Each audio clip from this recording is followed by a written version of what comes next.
ત્રિભંગી સંત પિંગલસિંહ બાપુ ભાવનગર રાજકવિનો છે. જય દાદા. ભાવનગર મહારાજે નબળું વરહ હતું અને અનાજ ગરીબોમાં અનાજ બાંટવાનું શરૂ કરેલું. ભાવનગર ઠાકોર સાહેબે જોજો.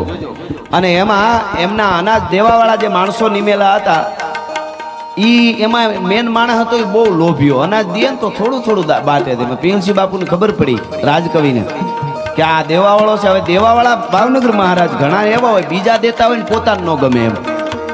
અમારે મેરુભા બાપુ એમ કહેતા, લોભિયા માણસને દુબળો પાડી દેવો હોય તો દાતાર માણસના પ્રસંગમાં લઈ જાવ. એનું બધું જોઈને ઓલા ને તાવ સડી જાય, આટલા બધા રૂપિયા વાપર્યા આની વાહ વધશે નહીં, તારું બીપી વધી જાય. હા, એટલે એને ગમે નહીં એટલે થોડું થોડું દે. પિંગલસિંહ બાપુ એકવાર હારે ગયા અને ઓલાને કીધું તું આવી રીતે કાં દે હાવ ગરીબોને? રાજ તરફથી દાણા મળે છે, ગરીબોને બાંટવાના, તું શું કામ લોભ કરે છે? એમ કરીને આમ દેવા મીઠા ખોબા ભરી ભરી. એમાં સોનાનો વેઢ પહેરેલો આંગળીમાં, સોનાનો વેઢ પિંગલસિંહ બાપુએ, રાજકવિ પિંગલસિંહ બાપુ ભાવનગર, એ વેઢ નીકળી ગયો, ઘઉં ભેગો વયો ગયો. એ ઓલો માણસ જોઈ ગયો દેતો તો, એ લોભ્યો હતો, એ બિચારાને હક નો થાય કે તમારો સોનાનો વેઢ વયો ગયો. પિંગલસિંહ બાપુ કે ગયો એ ગયો, એના ભાગમાં આવી છે એમ, હવે પાછો ન લેવાય. પણ ઓલાને હક ન થાય.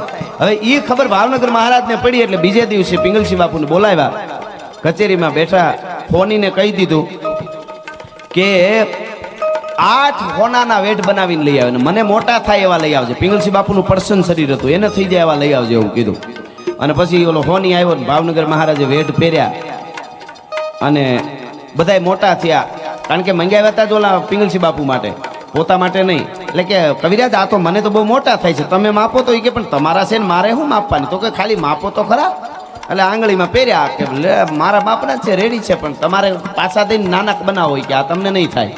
એમ કરીને આમ કાઢવા ગયા પિંગલસિંહ બાપુ. ભાવનગર મહારાજે કીધું કવિરાજ હવે કાઢતા નહીં હો વેઢ. એ કે કાં?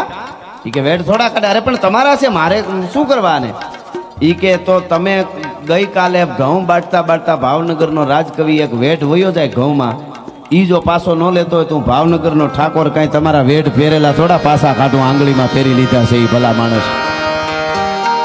નો એ કે નહીં, હવે હમ દઈ દીધા કે હવે ન રહેવાય. પછી પિંગલસિંહ બાપુએ કીધું તો હવે એક કામ કરો, ઓલા લોભિયા માણસને બોલાવો, એને ખાલી મારે કેવું છે. ઓલો ઘઉં દેવામાં લોભ કરતો હતો ને આને, એને નીંદર નહીં આવેલી. પિંગલસિંહ બાપુનો વેઢ વયો ગયો હોનાનો, એને નીંદર ન આવી. એને બોલાવ્યો ને આવીને કીધું કાલે તું શેની ચિંતા કરતો હતો? કે બાપુ તમારો વેઢ વયો ગયો ઓલામાં ઘઉં ભેગો, મને ચિંતા તો થાય ને. એ કે વયો ગયો ને તને ચિંતા થતી હતી કે જો એક આપ્યો ને એક, એના હાથાના 8 આવ્યા. એ કે વિશ્વાસ રાખવો જોઈએ, એકવાર દેવાની શરૂઆત કરો તો ખબર પડે. ઈ પિંગલસિંહ બાપુ લખીએ કે પ્રોણા પાવાનું, ગુણ ગાવાનું, ખવરાવાનું, ખાવાનું, ઘોડે ચડવાનું, મૂછે તાનું, ગવરાવાનું, ગાવાનું, કૃત સુરવીરતાનું, પ્રભુ કૃપાનું, વીર થવાનું, મહારથી ધન વાપરવાનું અને રણ ચડવાનું, ના મરદાનું કામ નથી. અહીંયા બેઠેલા બધા ઉપર મહાદેવ ભોળિયો નાથ, દ્વારકાધીશ અને મા મહાકાળી કૃપાનો વરસાદ વરહાવે. ઈ વરસાદ કેવો વરહાવે? ગીગા બારોટના શબ્દોમાં કેવું હોય તો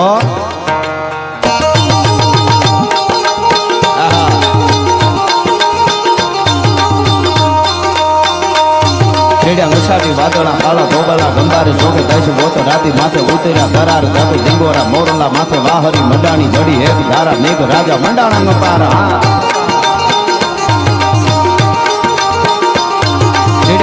વાદળા કાળા ધોબલા ગંબારે જોગે દશ બોત રાતી માથે ઉતર્યા કરાર દાદુ ડીંગોરા મોરલા માથે વાહરી મંડાણી જડી હેત ધારા મેઘ રાજા મંડાણા ગપારા. અને આ બોલિવૂડમાં જે આવે ને રેપર આવે ને, રેપ સોંગ, એ સારી વાત છે, આપણે એનું ઓલું નથી. આ તો બોલિવૂડ વાળા વિશે હું એટલે બોલું. ઘણાને એવું લાગે કે આ ઓલું કરે.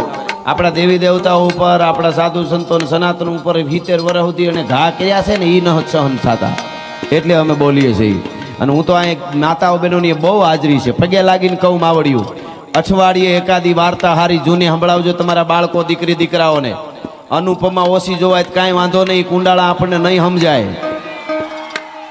હા, એ તમે વાતું જવા દો. હા, ગાંડા તું અમુક તો હેરમાં, મને ઘણા શહેરમાં તો એવું કે હાજે અનુપમા ચાલતી હોય કે ખાવા નથી દેતા ઘરને, સાનું મને બેસો અનુપમા ચાલે છે. આ અનુપમા બિચારો હાવ બેવડો વળી ગયો, એનું શું? એમ મેકઅપના ખર્ચા એ ઉપાડે છે, એનું ધ્યાન રાખો, એમ કહેવાનો અર્થ મારો એ છે. પણ આપણી જે સનાતન પરંપરા છે, ભારત વર્ષનો યુવાન કેવો હોય, ભારત વર્ષની દીકરીઓ કેવી હોય, દુનિયાના દેશોને લુગડા કેમ પહેરવા એ ખબર નહોતી. તેથી મારા ભારતમાં સનાતનની યુનિવર્સિટીઓ હાલતી હતી, તક્ષશિલા, નાલંદા. કોકદીક વાંચો તો ખબર પડે. મારે એવી નાની નાની વાતો, ગામડામાં માટીમાં જીવેલી વાતો કરવા માટે હું આપની સમક્ષ આવ્યો છું ને એ કરવાનો છું. પણ આ તો સપાખરામાં થોડું તમને આનંદ કરાવું છું. પંચમહાલની આ ધરતી છે, અહીંથી થોડા આગળ જાય એટલે આ યુપી પણ લાગે, આ બાજુ રાજસ્થાન પણ લાગે. એટલે એક વાત નાનકડી યાદ આવે છે, ખુમારી કોને કહેવાય. એક બે વાતો બાંધતા જાય ગાહડીએ તમારે છેડે. બાકી તો બીજો આનંદ એન્જોય કરીશું. આનંદ એ સારી વાત છે, પણ મને અહીં ધક્કો ખાતો હોય તેવું લાગે કે મેં કંઈક તમને આપ્યું, એટલા માટે હું આ વાત કરું છું. સવારનો પોર ઉદયાચલના ઓરડેથી ભગવાન ભાસ્કરે કોર કાઢી અને આરાવલીના પહાડમાં એક મોટા પથ્થરની ઉપર મહારાણા પ્રતાપ બેઠેલા. 500 વર્ષ પહેલાની વાત કરું છું.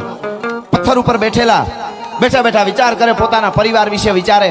તમે વિચાર કરો, સ્વાભિમાન માટે, સનાતન માટે, હિન્દુત્વ માટે તમે 25 વર્ષ જેને પથ્થરના ઓહિકા કરીને કાઢી નાખ્યા. એમના પત્ની એમને નહીં કહેતા હોય એકચ્યુઅલી ચાલો જઈએ પિકનિકમાં? વિચારજો કોક દી. હો હા, ચિત્તોડના હવા મેલ કેવા મૂકી. અને પણ એને એટલી જ ખબર હતી, ધારી એક ટેક એક ઈસબીના નિમ્નોના જીમનોના મિશ્રી જોલો યવન ઉખેરોના હોતી મુંગલાની છત્રી પુત્રીન કો મિટાવું ના, ત્યોલો જંગલ में फिरू शीर केश को उतारू ना, सहू प्रताप त्योलो नाम है प्रताप मेरो. પરિતાપ સહે ને એને કઈ ખારા નામ બને. હમણાં એક જણો મને કહેતો હતો, એકચ્યુઅલી હું એક પ્રસંગમાં ગયો અમારા સમાજના, મારો ભાવ ન પૂછ્યો. આમ હાલતા હશે સમાજ બગડી ગયો છે, મારો કોઈ ભાવ ન પૂછ્યો. મેં કીધું મને ભલે કીધું, બીજા કોઈને આવું કહેતો નહીં. મને કે ક્યાં કહું નહીં, મારો ભાવ ન પૂછ્યો. મેં કીધું હારો ખેડૂનો દીકરો ઉકરડો ખાતરનો ભાળે તોય ભાવ પૂછે. તું ઉકરડામાંથી ગયો, તારું જીવન કેવું છે એ તો જો. જીવવું પડે ને, જીવે એની જ વાતો છે. નકર આપણે ત્યાં તમે જો બાળક જન્મે ને, નાનું બાળક કોઈ પરિવારમાં જન્મે એટલે બધા જોવા માટે આવે, બાળકને રમાડવા માટે આવે, બધું આવે, આનંદ આવે કે દીકરો દીકરી જન્મા. દીકરો જન્મો દાખલા તરીકે હાલો ને, બધા રાજી થઈ જાય. અને પોતાને મમ્મી એમ કહેવા માંડે, જો મારી જ અણહારનો છે, કેવું મારી જ અણહાર આવે છે. એના પપ્પા કે મારી અણહાર આવે છે. ત્યાં ફૂઈ આવીને કે બિલકુલ મારા જેવો લાગે છો, બધા સાનું મના રહેજો. ત્યાં માસી કે મારા જેવો જ છે. લે તમને ખબર નથી પડતી, જો મારી જ અણહાર છે. દાદી કે મારા જેવો, દાદો બોલે સાનું મુના બેહો, બિલકુલ મારા જેવો છે. બધાય કે મારા જેવો મારા જેવો મારા જેવો. ઈનો એ દીકરો 22 વર્ષનો થાય અને અમારી મોવાની ડુંગળી બગડે એમ બગડે. હા, ડુંગળી એક જ એવી વસ્તુ છે, બગડે તો ખાતરમાં કાયમ ન આવે, ક્યાં નાખવી એ વિચારવું પડે. ઘણા એવા બગડે, ઈ એવો બગડે 22 વર્ષનો થાય ને આખા ગામની ફરિયાદો આવવા માંડે. તો જે આખું ઘરના હગાવાલા કહેતા હતા મારા જેવો મારા જેવો મારા જેવો, એ બધા શું કે ખબર, કેના જેવો થયો ખબર નથી પડતી. આ લે ફરી ગયું વાતાવરણ બધું આગું. એટલે કાંઈક સારું. એટલે મારે આ પ્રસંગ તમને વાત કરતા કરતા વચ્ચે હું સપાખરું ગાતા ગાતા વચ્ચે મારે બધી ઝીણી ઝીણી નાની નાની વાતો, અમને ખબર છે 2020 નું યુગ છે. આખી વાર્તાઓ અત્યારે નહીં, પણ અમે ટૂંક સમયમાં ટૂંકામાં તમને સાર કહેતા જઈએ છીએ. આ 2-2.5 કલાકના પ્રોગ્રામમાં આપ બધા આપનો અમૂલ્ય સમય દેવા આવ્યા છો. મને ખબર છે હારા ઠેકાણે લાખ રૂપિયા 50,000 5,000 કે 5 લાખ આપી દઈએ આપણે ધર્માદામાં તો એ પાછા કમાઈ શકાય. પણ અત્યારે તમે 2-2.5 કલાક 3 કલાક આપવા માટે આવ્યા છો. તમારા જીવનમાંથી અહીંયા આપી દે હોય, અરબો ખરબો આપો તોય પાછી ન મળે, એની મને બરાબર ખબર છે.